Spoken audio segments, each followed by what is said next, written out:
As it is in this numerical, they say a hydraulic power station takes its water from a lake whose water level is 40 meter above the turbine. So that means this statement tells us that water has to be lifted to the height of 40 meter. So here you can say height is given as 40 meter, right? Next they say assuming overall efficiency. Next they have given you the efficiency, and the efficiency given is 40%. Calculate the mass of water which must flow. So mass of water is to be calculated each second. Time given is 1 second to produce the power output.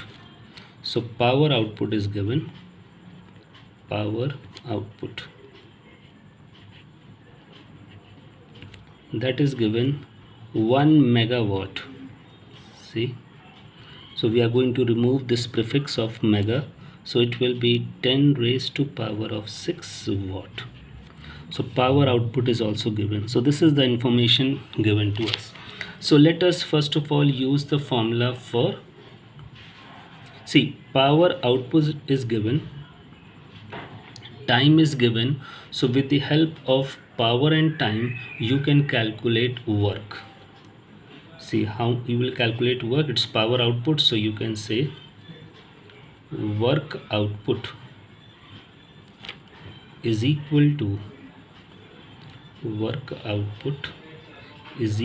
to power output into time. Okay, power formula is work upon time, so work formula will be power into time. Okay, here power output is given to us as 10 raised to power of 6 watt. Time given to you is 1 second. So we have calculated work output, and the work output is 10 raised to power of 6. So it will be in joule, or you can write it as watt second. So see, from power output and time we have calculated work output. Okay, now as you can see efficiency is given. So formula for efficiency is work output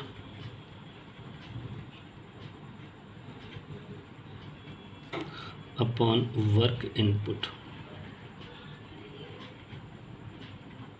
into 100.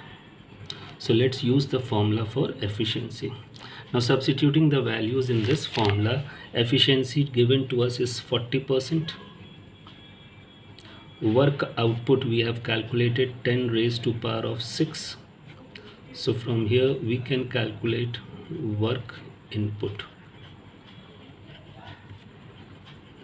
Okay, so if you cross multiply you will get work input. So work input is equal to 10 raised to power of 6 into, this will become 10 raised to power of 2 upon 40. So on reducing it, let's see what will be the result. If we reduce it, result will be 0. This multiple of 10 will cancel out, so you are left with 10 upon 4. So 5 upon 2, that is 2.5 into 10 raised to power of 6 joule. So from work output we have calculated work input. Okay, now using the work input formula, as it is work. Now as you know in this question water was being lifted. तो अगर हम किसी चीज़ को lift कर रहे हैं तो work के लिए फॉर्मूला क्या होगा, mgh. Work input you have already calculated, it is 2.5 into 10 raised to power of 6. Mass of water is to be calculated, right? Gravity given in the question is 10 and the height given to us is 40. So let's simplify this one. This is 2.5 into 10 raised to power of 6 upon 10 into 40. Okay, so here taking one multiple of 10 from here and multiplying 2.5 will give us 25. So here you are left with 10 raised to power of 5. Then taking 2 multiple of 10, so we are left with 10 raised to power of 3. See, altogether it was 10 raised to power of 6. 3 are here, 2 are here, and 1 has been multiplied with 2.5. So in the denominator we have 10 into 40. So let's reduce it now.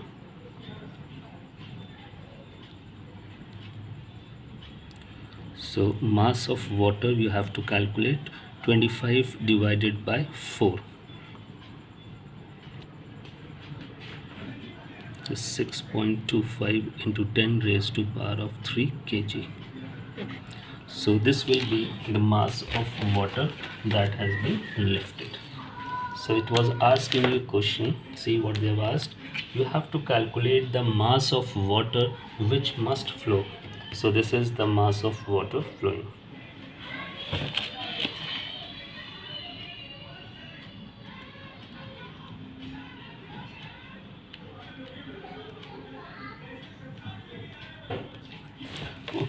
Hope this is clear to you. And if you want to multiply, you can multiply it. You will be getting 6250 kg of water. Now see, in this numerical they are saying a ball of mass 100 gram. So mass of the ball is given as 100 grams, so we will convert it into kg. So that will give us 1 upon 10 kg. That's the mass of the ball. Is thrown vertically upward with an initial velocity of 25.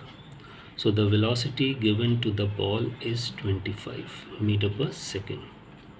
Calculate the initial kinetic energy imparted to the ball. So let's calculate the kinetic energy. Formula is half mv square. So we have half, m is 1 upon 10 and v square. So let's calculate it and let's see what will be the result.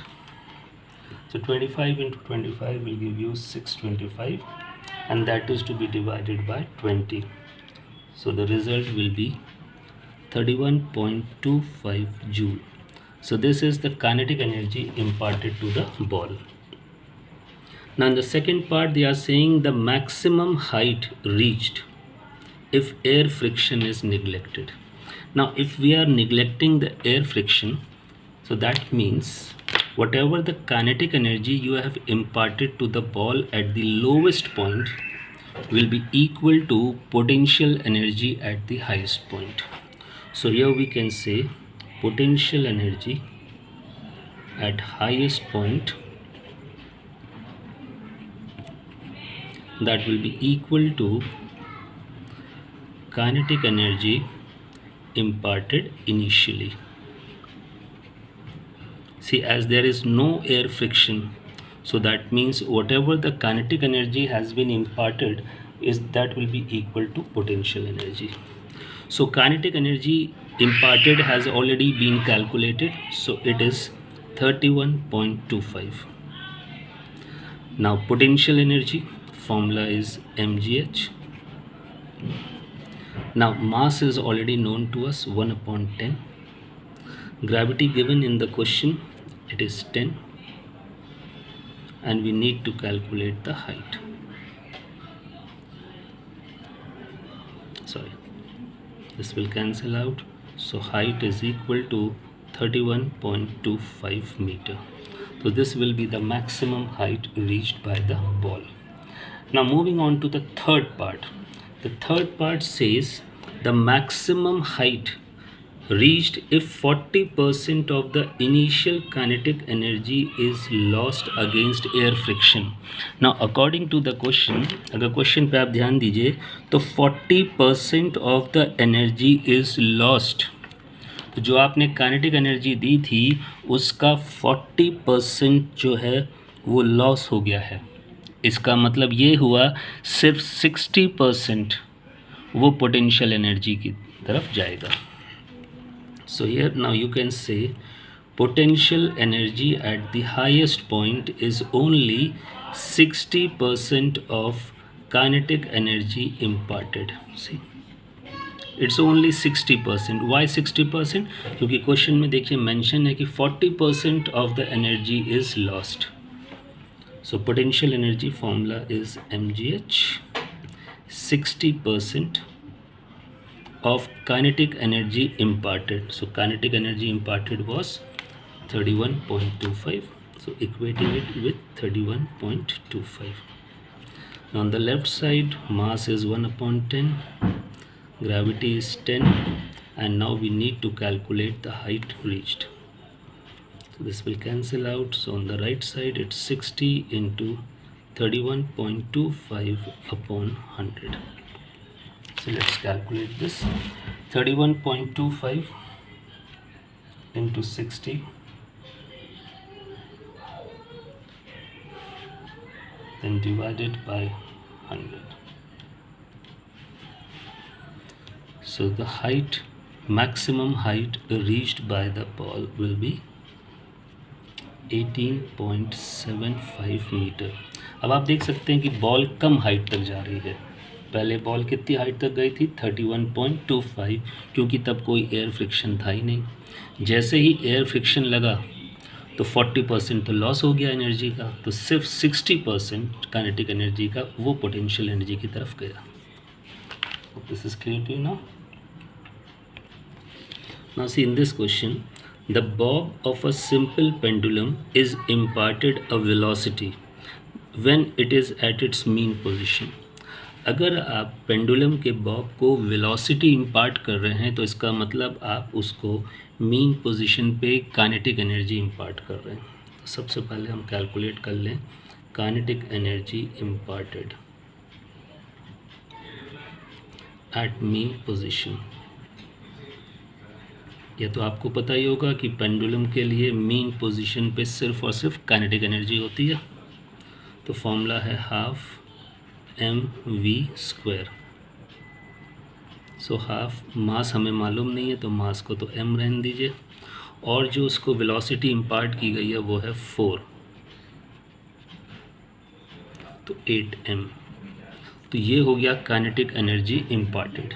Okay, now the question says to what maximum height will it rise on reaching to its extreme position if 60% of its energy is lost. देखिए ये question same previous वाले की तरह हो गया.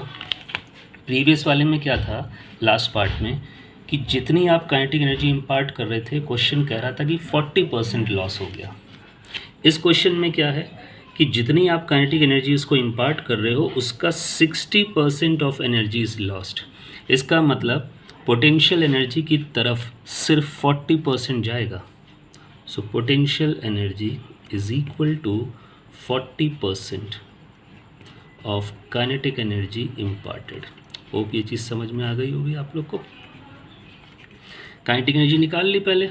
अब question कह रहा है कि इस काइनेटिक का 60% तो लॉस हो गया फ्रिक्शन में. तो अगर 60% लॉस हुआ तो काइनेटिक एनर्जी का सिर्फ 40% पोटेंशियल की तरफ जाएगा. चलिए, पोटेंशियल का फॉर्मूला mgh 40%, और इधर काइनेटिक एनर्जी हम कैलकुलेट कर चुके हैं 8m.